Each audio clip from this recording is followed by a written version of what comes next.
Esse episódio é baseado no caderno de estudos elaborado pelo professor Dr. Marcelo Lessa, idealizador e mentor do projeto ENAC Turbo, caderno 32, abordando o tema Contratos em Espécie, parte 5. Bom, para começar essa nossa análise aprofundada de hoje, imagina o seguinte cenário. Tá, manda lá. Um sujeito vai lá e perde uma fortuna num jogo de pôquer clandestino. Fica desesperado. Daí ele corre num cartório, assina uma confissão de dívida e ainda dá a própria casa como garantia hipotecária para pagar o vencedor. Nossa, Tudo com firma reconhecida, aquele selo de autenticidade, aquela coisa toda.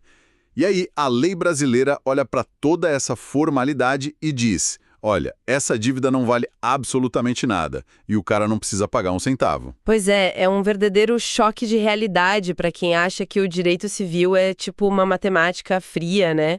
Aquela ideia de que um contrato assinado é sempre uma garantia blindada e inabalável. Exatamente. O que o material do professor Lessa nos mostra neste caderno é justamente como o sistema jurídico lida com o caos, sabe? Com o risco e com a total imprevisibilidade do comportamento humano. Vamos desbravar muito disso hoje. É uma arquitetura fascinante, porque se a gente pensar bem, o Estado traça uma linha muito, mas muito clara sobre onde ele aceita colocar força coercitiva dele. Essa história do pôquer, por exemplo, ela entra direto no conceito da obrigação natural, né? Entra, sim, a famosa obrigação natural.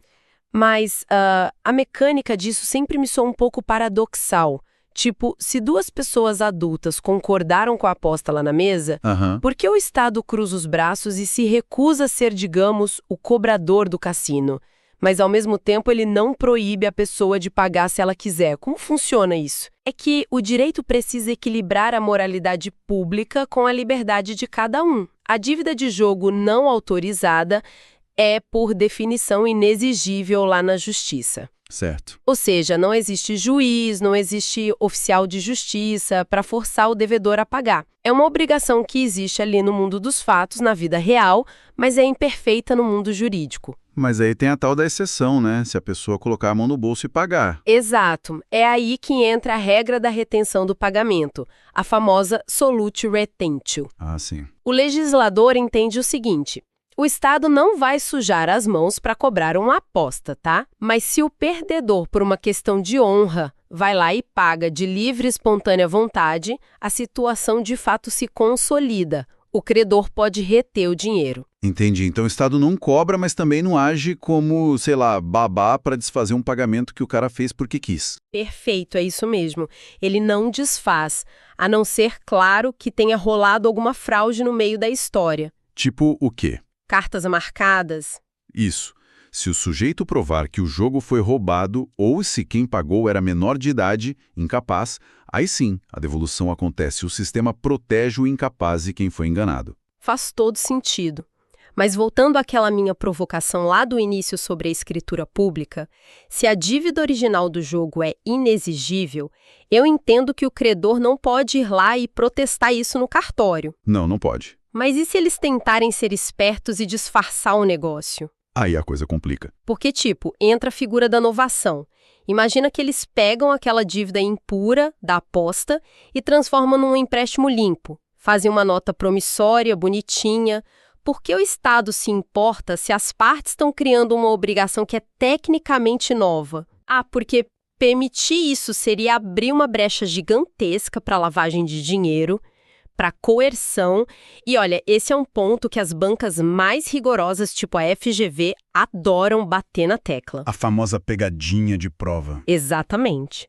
O parágrafo 1º do artigo 814 do Código Civil é implacável nisso.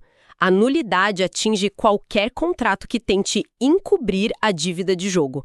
Não importa a roupagem que eles tentem dar. Caramba! Então não adianta fantasiar. Não adianta. Seja uma novação, um reconhecimento de dívida, uma confissão por escritura pública ou até uma fiança.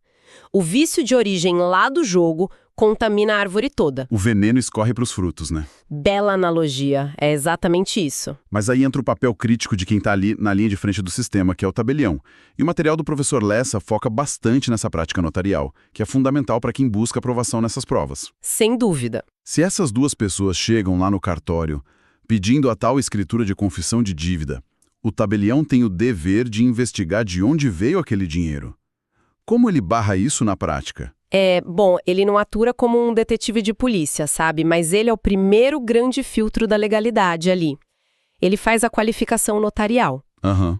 Então, se durante a leitura do ato ou na conversa ali nas tratativas ficar claro que a origem daquela garantia é um jogo clandestino, o tabelião é obrigado a recusar a lavratura do ato. Ele não é só um carimbador de papel, né? De jeito nenhum. Ele previne que um negócio que é nulo, de pleno direito, contamine o sistema registral e acabe gerando um litígio gigante lá na frente. Tá, mas aí a gente sabe que no mercado os títulos de crédito circulam. Circulam muito. E se essa nota promissória disfarçada for repassada para um terceiro? Digamos que o vencedor do pôquer usa a promissória para comprar um carro de um lojista que, não faz a menor ideia de que aquilo veio de um jogo. O lojista fica no prejuízo? Não, aí a lógica do nosso sistema muda de figura completamente. Ah, é? Sim, porque aí o foco passa a ser a proteção do tráfico mercantil, a proteção da boa-fé. Se o título circula e chega nas mãos de um terceiro de boa-fé, a lei blinda esse lojista. Ele pode sim executar quem emitiu o título. Entendi. Então o vício original do jogo não atrapalha o lojista. Não, porque isso é o que chamamos de exceção pessoal.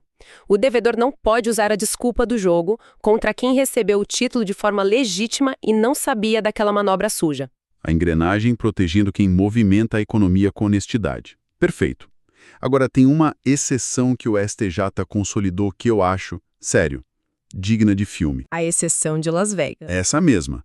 Se o jogo for lícito fora do Brasil, a dívida pode ser cobrada aqui dentro.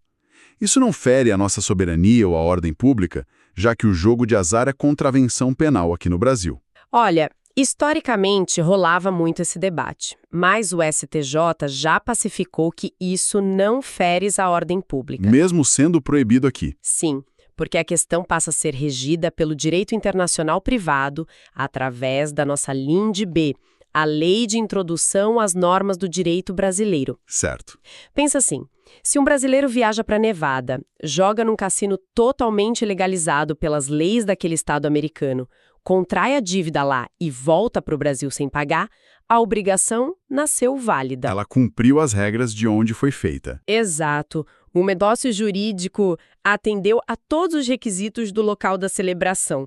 Negar a cobrança no Brasil seria, no fundo, endossar o enriquecimento ilícito do apostador que se aproveitou do sistema estrangeiro. Faz sentido. O cara vai lá, toma o champanhe do cassino, aposta e depois quer usar o Brasil como escudo. Não dá, né? Pois é, a justiça não deixa. Bom, já que a gente está falando de aposta, de assumir riscos, vamos fazer uma transição lógica aqui para quem assume o risco pelo outro. A fiança. Excelente transição. Porque, no fundo, ser fiador é fazer uma aposta altíssima no caráter e na conta bancária de outra pessoa, né?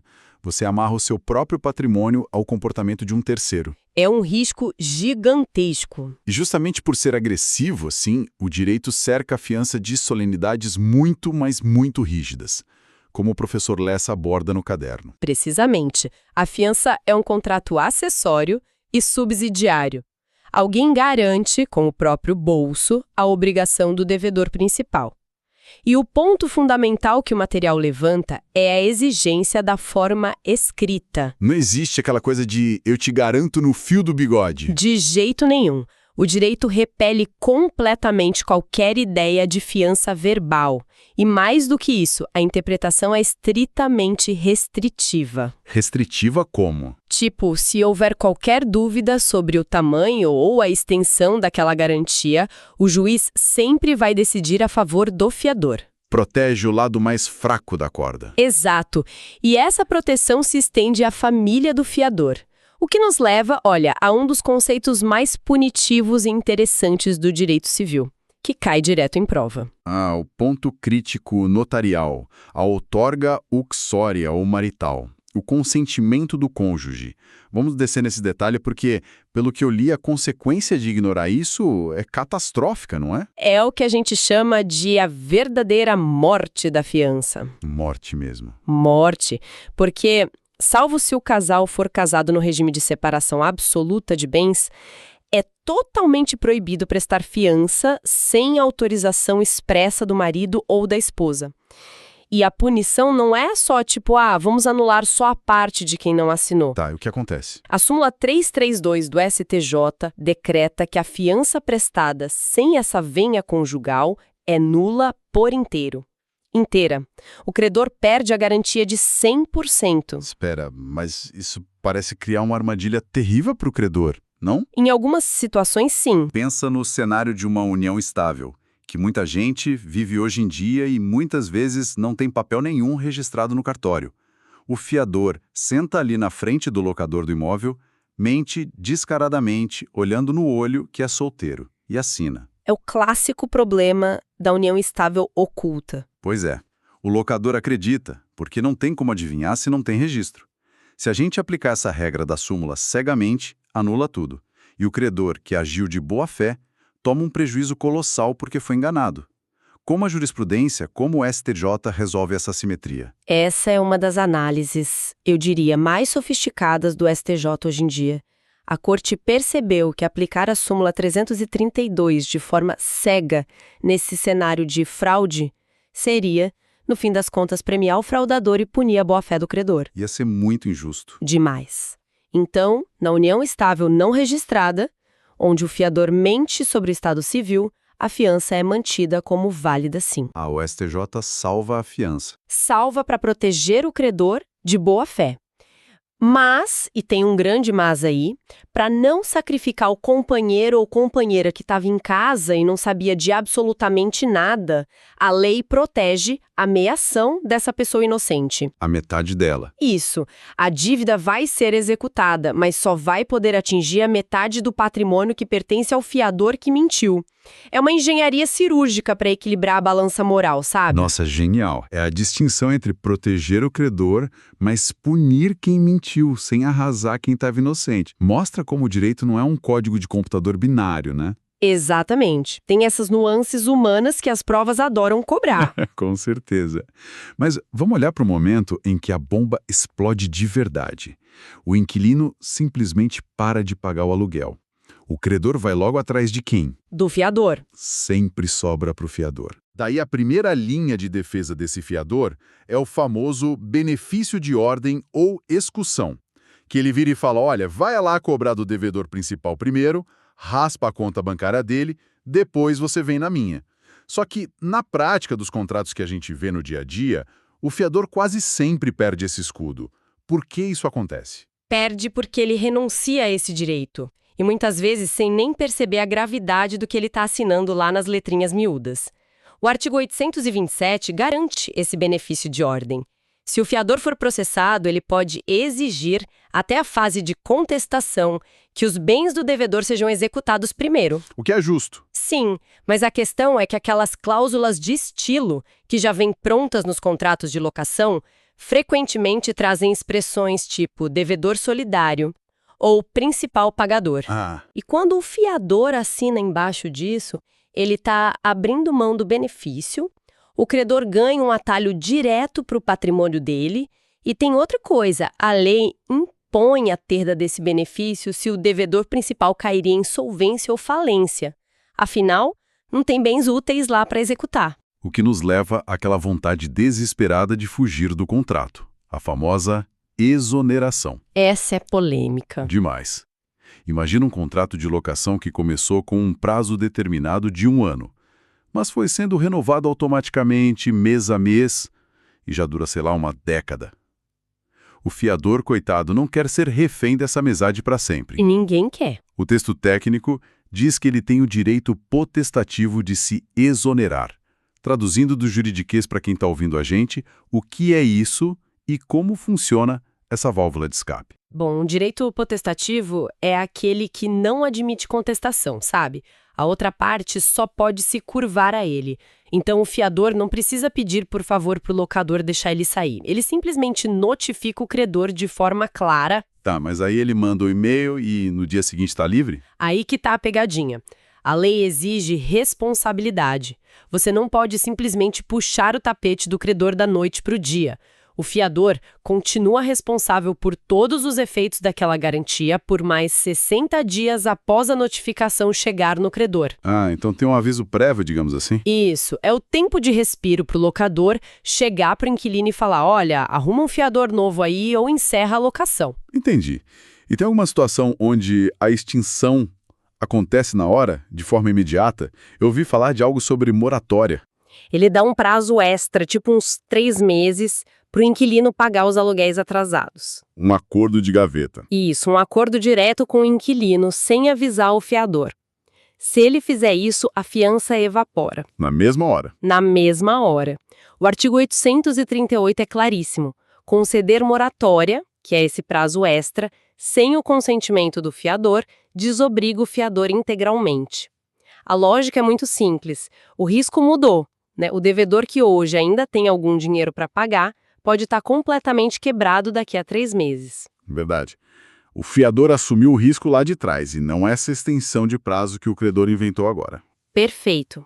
Bom, quando a garantia falha, quando a proteção esgota, o que sobra é o litígio, a briga no tribunal. É o fim da linha. E qual a melhor forma de resolver isso sem passar anos se desgastando na justiça? O caderno do professor Lessa. Sim. E sobre a transação, eu percebo uma confusão imensa do pessoal com o conceito de perdão de dívida. É a mesma coisa? Não, de jeito nenhum. Essa confusão é um clássico. O artigo 840 define a transação como a prevenção ou o término de um litígio através de concessões mútuas. Toma lá da cá. Exato. Se uma pessoa deve 100 mil e a outra diz, tudo bem, não precisa pagar nada. Isso é renúncia, isso é perdão. Não rolou transação aí. Entendi. A transação exige que ambos deem um passo para trás. O credor abre mão de 30 mil e o devedor, em contrapartida, aceita não ficar discutindo os juros na justiça e paga os 70 mil ali na hora. O objetivo principal não é só pagar uma dívida, é extinguir o conflito. E isso afeta profundamente se a gente tiver devedores solidários, né? Sim, se um banco faz um acordo de transação com apenas um dos sócios de uma empresa que quebrou, a transação extingue a dívida para os outros codevedores também. Acabou o litígio. Tá, mas aí o material traz aquela armadilha letal de prova sobre transação, que é a figura da evicção. Essa é a regra de ouro que o professor Lessa sempre alerta. Vamos criar um cenário bem bizarro para ilustrar para o pessoal. Imagina que eu devo R$500 mil para você. A gente está brigando na justiça. Daí a gente senta numa mesa e faz uma transação. Eu aceito não contestar mais nada e, em troca, te entrego uma Ferrari que eu, em tese, acabei de comprar. Para quitar tudo e acabar com o conflito. Fechado. Aceito a Ferrari. Beleza. Mas aí, 6 meses depois, a polícia bate na sua porta. A Ferrari era roubada e o verdadeiro dono toma o carro de você pela via judicial. A evicção se concretiza. A grande pergunta é, aquela nossa dívida original de R$500 mil volta à vida? Ressuscita? Não volta. A obrigação originária está extinta de forma definitiva. Está lá no artigo 845 do Código Civil. Mas e o seu prejuízo? É aí que as bancas pegam os candidatos. O pessoal tende a confundir a transação com a dação em pagamento. Ah, claro. Na dação em pagamento, se você perde o bem entregue, a dívida original realmente ressuscita. Mas na transação, a natureza jurídica é pacificar o estado de guerra entre a gente.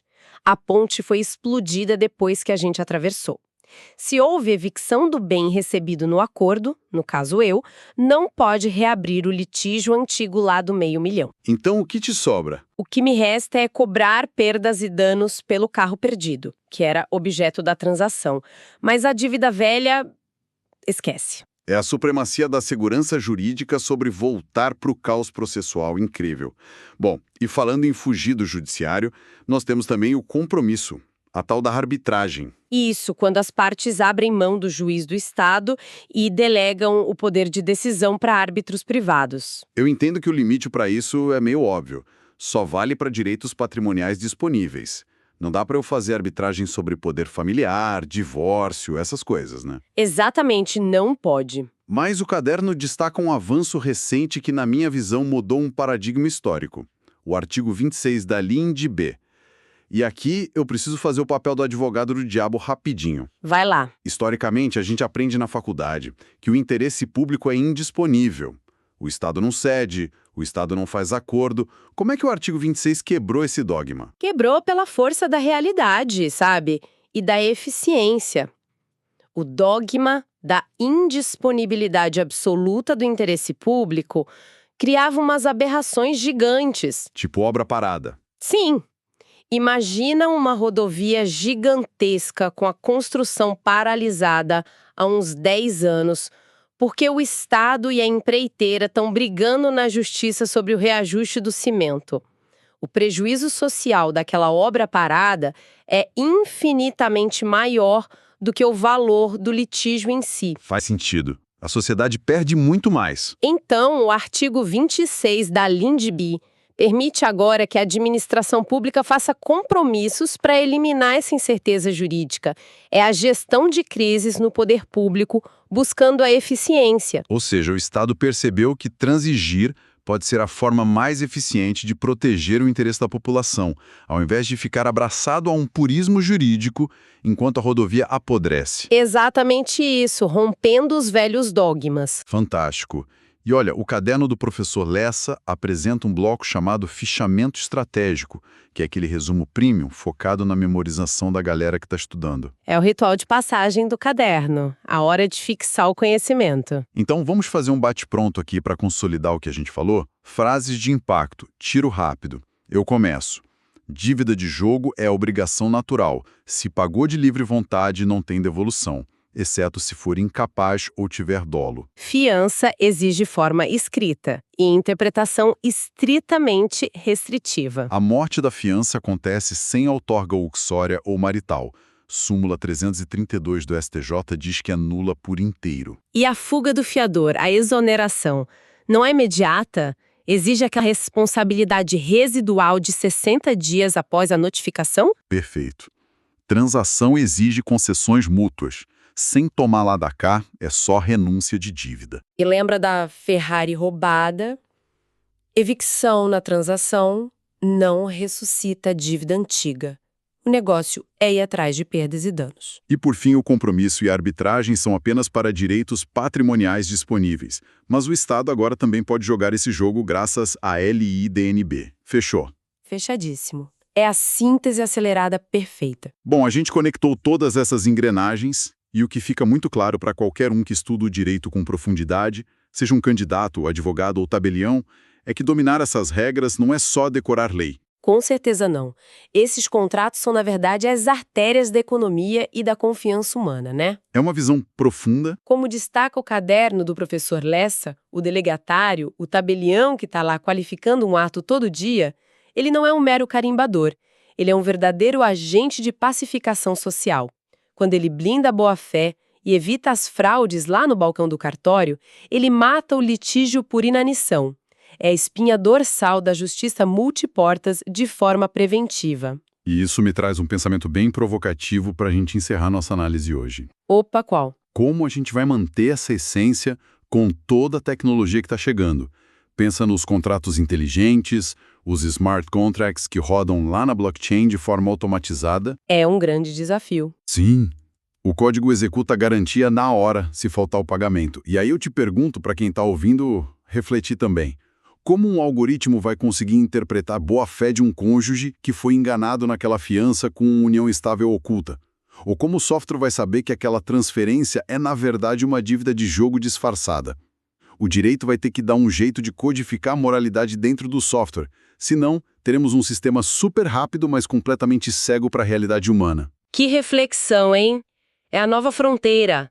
A máquina executa de forma impecável, mas só a mente humana contextualiza, entende a malícia, o perdão, a boa-fé. Pois é, deixamos essa pulga atrás da orelha de quem nos ouve. Pessoal, se vocês querem que a gente aprofunde em algum assunto específico nos próximos materiais, deixem aí nos comentários. Podcast produzido a partir do conteúdo do projeto ENAC Turbo, sob autoria e orientação do professor Dr. Marcelo Lessa. Se esse conteúdo te ajudou, não esqueça de se inscrever no canal e ativar o sininho das notificações. Assim o YouTube te avisa imediatamente assim que o próximo resumo for liberado. Até a próxima!